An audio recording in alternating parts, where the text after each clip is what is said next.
minutos de este día 21 de septiembre del año 2023 y fíjate que cada 21 de septiembre, ya desde el año 1994, que se conmemora el Día Mundial del Alzheimer, para que tomemos conciencia respecto de esta patología, también denominada como demencia, y es por eso que hoy queremos conversar al respecto, pero también como una forma de ayudar un poquito al entorno de aquellas personas que viven con Alzheimer, cómo podemos adaptar nuestras actividades, nuestros espacios, nuestro día a día, justamente para poder vivir mejor, ¿no? Para eso nos acompaña Sebastián Burgos, él es terapeuta ocupacional, magíster en neurorehabilitación de la Universidad de las Américas, también académico, entiendo, justamente en la UDLA, y nos acompaña amablemente una vez más. ¿Cómo estás? Bienvenido. Hola, hola, muchas gracias por la invitación. Todo bien.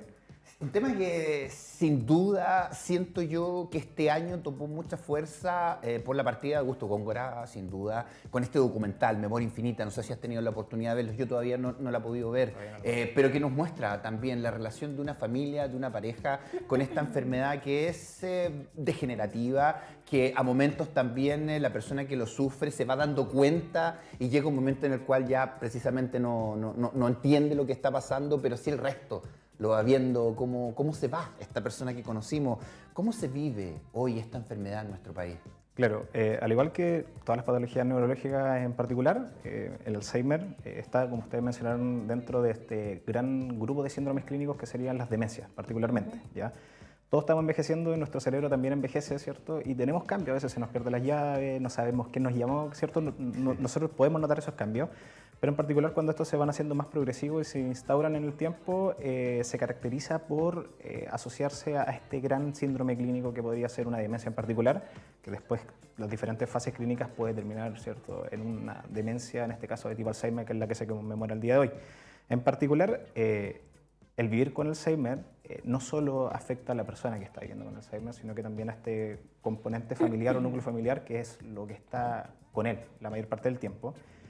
Y en Chile, ¿por qué se está haciendo más notorio? Es porque Chile también estableció un plan nacional de demencia en particular. Las demencias están instauradas en Chile, hay factores que son genéticos, hay factores que son modificables particularmente, que se comparten, como cuando hablamos desde la CB, que son estos factores de riesgo, hábitos no saludables, pero la naturaleza de la enfermedad todavía está siendo desconocida, se habla de alguna fisiopatología asociada a esta degeneración neuronal, que nuestro cerebro, nuestras neuronas dentro de la estructura no se logran comunicar con otras y se van perdiendo algunas acciones en particular que se adhieren a cierta estructura en particular. Eso es en concreto, perdón, el Alzheimer entonces, es que nuestras neuronas finalmente no están logrando comunicarse entre sí.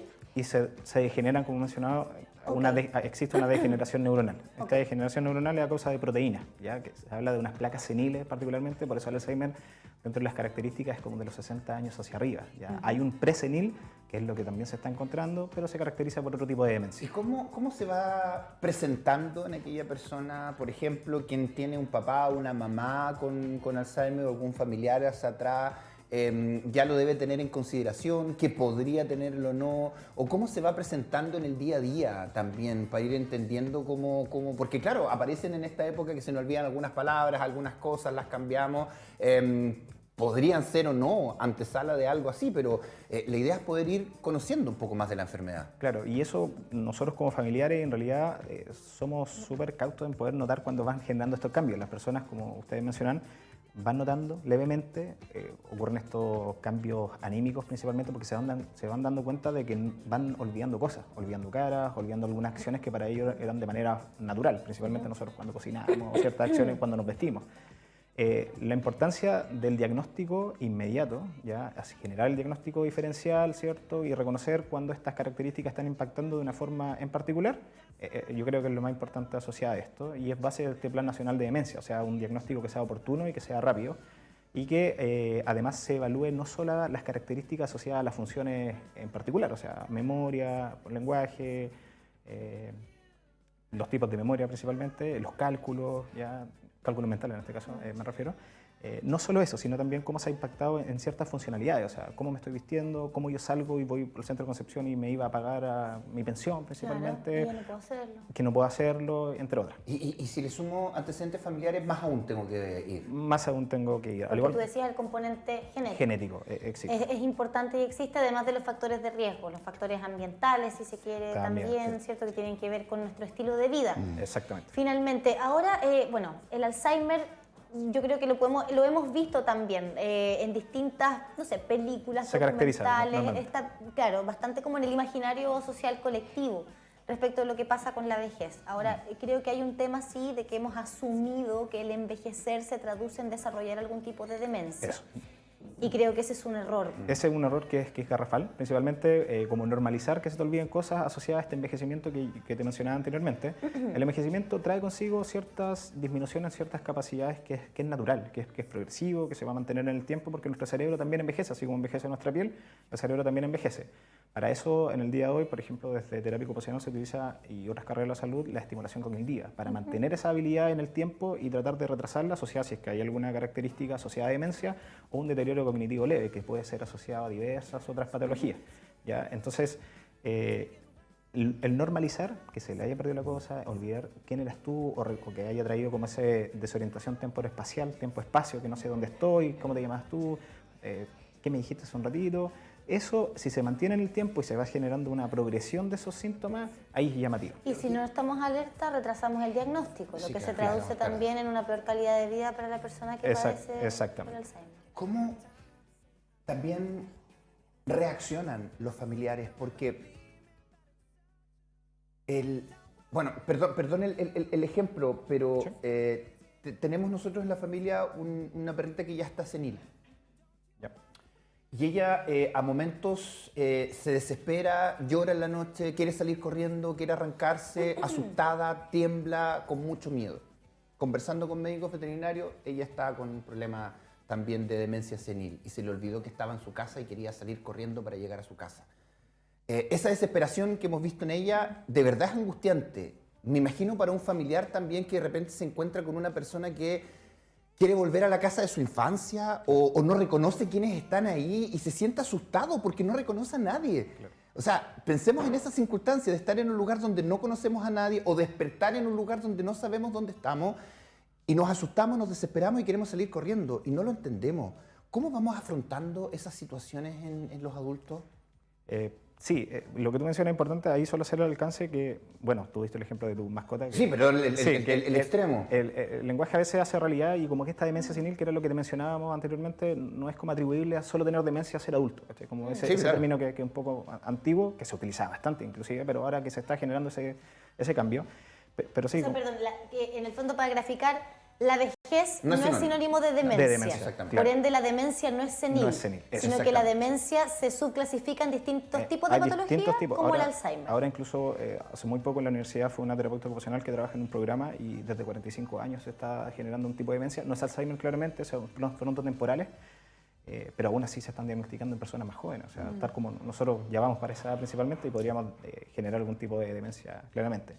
Pero mencionando lo que tú acotas en este caso, eso pasa. O sea, principalmente las fases, dependiendo en el estadio en el que esté, hay una fase que es preclínica, la persona no se está dando cuenta principalmente de alguna acción en particular, el entorno se va reconociendo más estos cambios, después hay una fase que ya es más bien sintomática, y ahí es donde viene lo que tú mencionas, esta desorientación temporoespacial, en el despertarme en la noche agitado, con ansiedad, no reconocer los espacios, y eso tiene una característica neurológica en particular, que las ciertas estructuras que asociadas a la memoria, en este caso como el hipocampo en particular, no va generando estos nuevos recuerdos. Entonces, por ejemplo, yo te cambio el espacio en un segundo, que es común en nuestras casas, o sea, si pensamos, no sé, se cambia el sillón de lado, claro. Entonces esa desorientación va a afectar a esa persona en particular porque no va a reconocer el espacio. ¿Y cómo afrontamos ese momento tan desesperante para esa persona? Principalmente desde la misma teoría y en sí, desde la terapia ocupacional, es la validación. O sea, que es comúnmente que pasa esto, y lo hemos escuchado inclusive cuando vamos caminando por la calle, personas que están desorientadas, pero ¿cómo, cierto? Como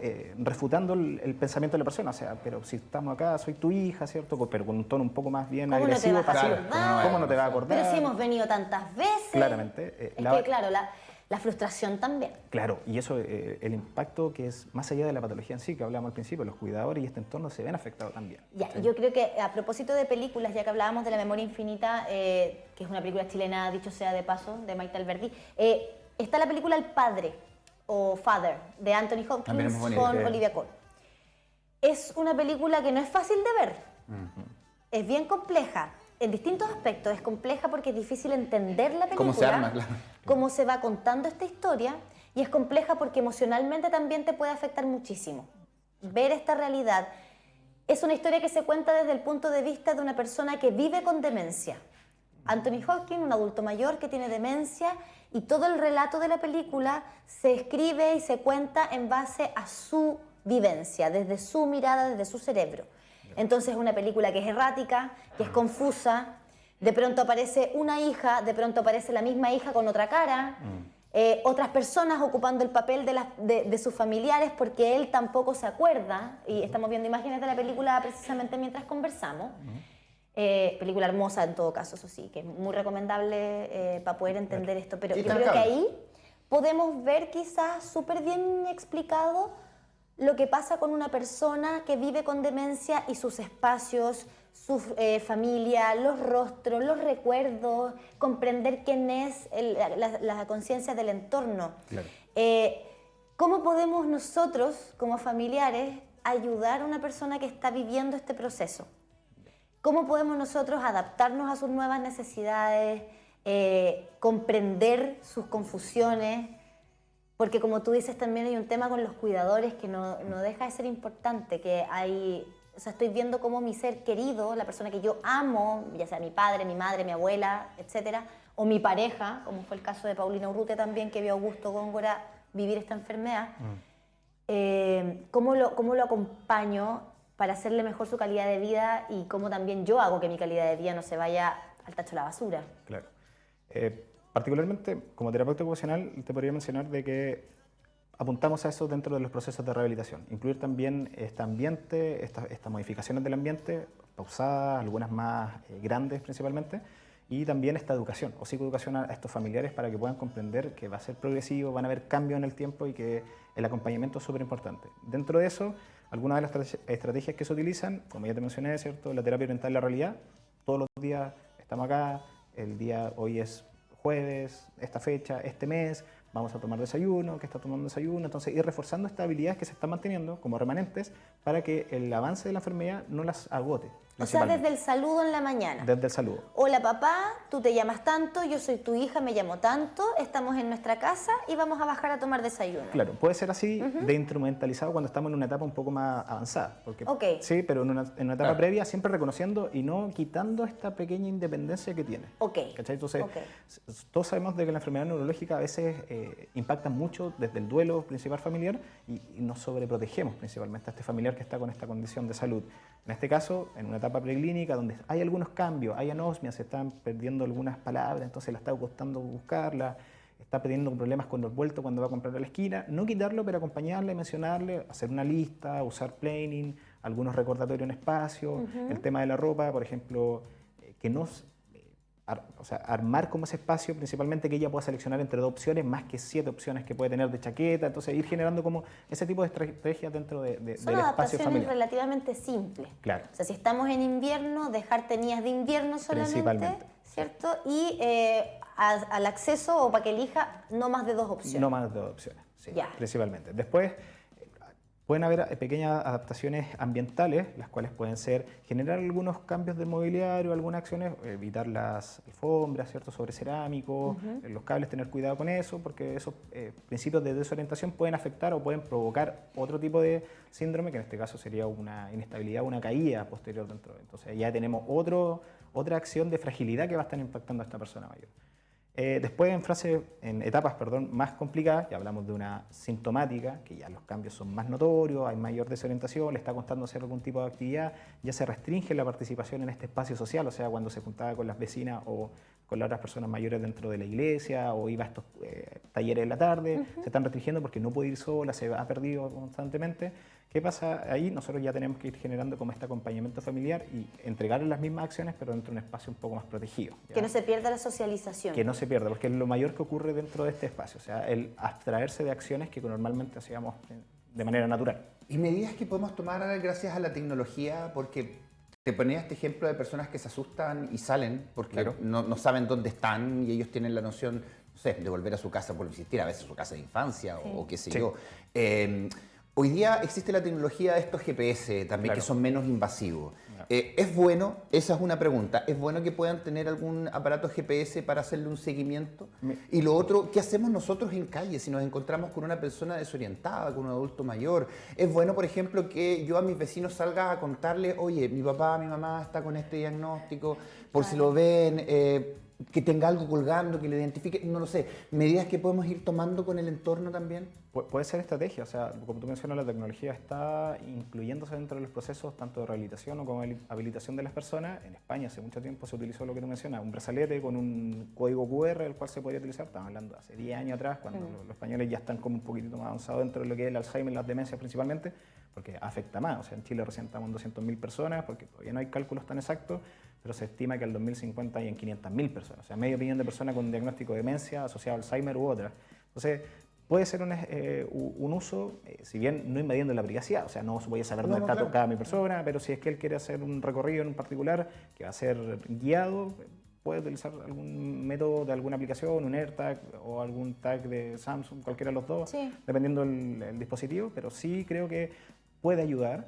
Y para si nosotros nos encontramos con una persona dentro de ese momento de desorientación, ¿qué tenemos que hacer? De primera, calmarlas, porque ellos van a demostrar ansiedad en ese momento, van a estar muy afligidos por no encontrar el espacio, o sea, no van a reconocer nada de lo que tienen a su alrededor, después apuntar a cómo generar ese tipo de bajada de esa ansiedad principalmente, mantenerse con él, contactar eso. Las redes sociales particularmente se utilizan para cosas muy malas oportunidades, pero el avisar, que es muy común, persona mayor se encuentra extraviado, menciona, no logra dar un nombre de algún familiar. Yo considero que para eso las redes sociales pueden ser un fruto muy importante. ¿Y avisarle a los vecinos también es bueno? Eso considero que es súper bueno también, porque así damos un poco de independencia que puede hacer alguna acción a nivel comunitario en particular, y que todos reconozcan y que entiendan que si es que él en alguna vez actuó de una forma en particular, a causa de un diagnóstico, puede ser la respuesta. Y qué importante además, porque se genera una red de apoyo, Sí, pues, claro. no solo para la persona que vive con Alzheimer, sino que también para sus cuidadores. O sea, saber que mis vecinos y vecinas están al tanto también, yo creo que da una suerte de tranquilidad.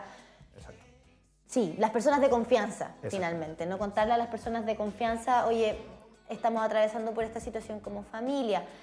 Ahora, igual preguntarte, porque estamos hablando cuando ya la enfermedad se desarrolla, cuando ya hay que hacer adaptaciones, tanto en las rutinas como muchas veces en los espacios, pero ¿qué podemos hacer antes? Quiero ir un poquito a lo que hablábamos respecto de los hábitos, el estilo de vida, lo que podemos hacer cada uno de nosotros, independiente de si hay o no en nuestra familia alguna persona con Alzheimer. Porque esto, lamentablemente, así como va envejeciendo la población a nivel mundial, tú ponías el ejemplo de España, ellos, claro, tienen una población mucho más envejecida antes que nosotros. Está pasando lo mismo de este lado del mundo. Pero también hay acciones que podemos tomar siendo jóvenes y siendo responsables respecto de nuestra vejez. Desde ya, claro. Desde ya, sí. Principalmente hay hábitos que están establecidos como modificables, lo mencionaba, como el alcoholismo, el tabaquismo, ¿cierto? El consumo de drogas también tienen alguna relación con el desarrollo de algún tipo de demencia, de varios tipos. Pero, ¿qué podríamos hacer? Principalmente, tal como trabajamos, o algunas personas principalmente trabajan su cuerpo en el gimnasio, ¿cierto? Y lo mantienen y van y desarrollan fuerza o desarrollan algún tipo de acción para mantenerse como, entre comillas, saludables, como ellos se caracterizan así.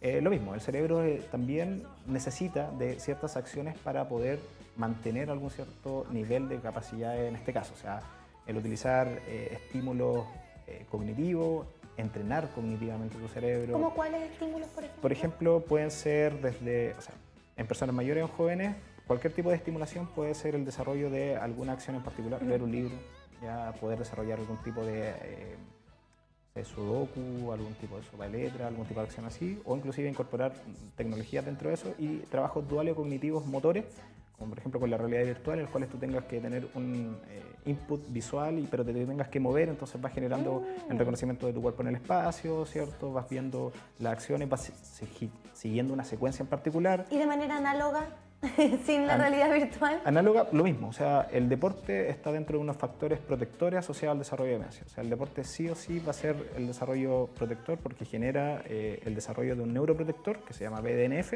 el cual favorece las conexiones de neuronas en Y particular. eso, perdón, pero eso es más allá de la actividad física, o sea, más allá de ir al gimnasio, sino que, por ejemplo, practicar un deporte que tenga como reglas establecidas. Se habla como de un deporte en particular de alto impacto que sea como 3 veces a la semana. O sea, hablamos de 45 minutos más de acción, por eso se le recomienda a las personas caminar media hora al día. Actividad física. Actividad física. Esos son los Ok. factores protectores que están siendo evidenciados el día de hoy. Bueno, y la alimentación también es fundamental, ahí hablar con los nutricionistas, lo que nos podría ayudar a nuestro cerebro. Claro. Pero te quería preguntar, y no sé si es así o no, pero por lo general uno cuando escucha a alguna persona que tiene Alzheimer, por lo general siempre está asociado a una persona que trabajó mucho con su cabeza. Que trabajó mucho con su pensamiento, con su lógica, no sé, Profesores, matemáticos, profesores, escritores, no sé, pero personas como que trabajan mucho más su cerebro y uno lo escucha bastante seguido eso, no sé si tendrá una relación o no. Hay un componente investigativo que se ha desarrollado hace mucho tiempo que habla de la reserva cognitiva. ¿Ya? Es un concepto que se ha estado estudiando principalmente, que caracteriza como esa población que tú mencionas, o sea, de que se ha utilizado mucho esta cierta habilidad y que por eso se ven viendo afectadas durante el tiempo principalmente. Pero hay otras investigaciones también, que es lo mismo que planteo, porque hay investigaciones de todo, Sí. como todos los colores principalmente, y hay otras que mencionan de que un factor predictor de esto es la baja escolaridad. Okay. Entonces tenemos como su contraparte, Claro. o sea, principalmente casarse con alguna de ellas es complicado porque otro año más se logra investigación, el Alzheimer todavía no se logra reconocer principalmente cuál es la causa se están manejando diversos tipos de factores, entonces ahí todavía está como Pero esa discordia. lo que sí es coincidente que a quienes les dan los accidentes cerebrovasculares y tienen un trabajo vinculado al trabajo mental, al pensamiento, se recuperan más rápido que una persona que no. Es que hay dos mecanismos, Claro. o sea, hay los mecanismos de recuperación espontánea e inducida. O sea, nuestro cerebro, dependiendo de los factores protectores que tengamos, de los hábitos saludables hasta cómo nos desempeñamos siempre, lo que hacemos, te puede generar una recuperación sin ningún tipo de acción. ¿Ya? Y eso dependiendo de la zona de la lesión principalmente. ¿Ya? Eso va a variar. El cerebro, al igual que, por ejemplo, tú tengas, no sé, un desgarro o algo así en la musculatura, es lo mismo. O sea, donde sea el problema en particular, Nos va a afectar de va a una u afectar. otra forma. Y tomando lo que tú mencionas, por ejemplo, para la demencia, en este caso no Alzheimer, la frontotemporal, dentro de las características de los usuarios es particularmente haber tenido, ¿cierto?, un ataque cerebrovascular principalmente como consecuencia, Como previo. previo. Ah, ¿ya? mira. Entonces, y por eso se llama en jóvenes.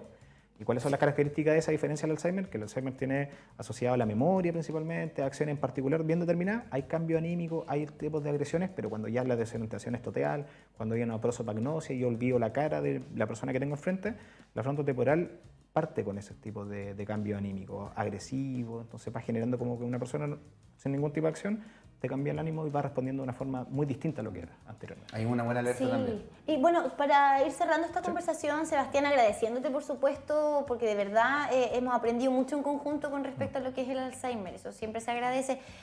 Cuando estamos hablando ya de un punto en el que quizás las familias en este caso, o los cuidadores de personas con Alzheimer, deban pedir ayuda? Porque te lo pregunto, porque para muchas familias es complejo ese momento, desde muchas perspectivas, la económica, por supuesto, ¿cierto? El tema de los ajustes, de los tiempos, etcétera, pero también de pronto está este factor de la culpa involucrado, ¿cierto? Decir, ¿cómo yo voy a dejar que a mi papi, a mi mami, o a mi abuela, o a mi pareja la cuide alguien más si soy yo la que tiene que hacerlo, o soy yo el que tiene que hacerlo? Pero cuando tú como terapeuta ocupacional, especialista en la materia, profesional que te dedicas a esto, le aconsejaría a las familias en momento ya de que nos asesoremos, de que pidamos ayuda y que quizás sean otros los que tomen ese rol? Sí, yo principalmente siempre establezco como el inicio de cuando ya las características son visualizadas por terceros y por la persona también, o sea que son los primeros criterios de búsqueda de ayuda de ellos y desarrollar la evaluación inmediata, o sea, hacer el diagnóstico diferencial, saber de que, por ejemplo, un deterioro cognitivo leve a causa de algo en particular o que puede ser una demencia que se está desarrollando en el tiempo. El diagnóstico diferencial yo creo que es súper importante y para ello, dentro de los mismos servicios de APS, hay formas de generar cierto... las primeras evaluaciones, después unidades de especialización, como unidades de memoria en hospitales y otras agrupaciones en particular que en Concepción, en Hualpén hay una principalmente que se trabaja solo con las demencias de la población en general. Gracias, Pero estimado. Ahí te esperamos en otras conversaciones Sí, tan por necesarias favor. para poder analizar y claro, no siempre se puede tener un acceso a un profesional como tú, lamentablemente. Así que tener este tipo de conversaciones por lo menos va acercando a esta realidad a muchas personas. Así que gracias por estar acá. Vale, no sé por qué, muchas gracias a ustedes por la invitación. Además que Sebastián forma a otros. Eso es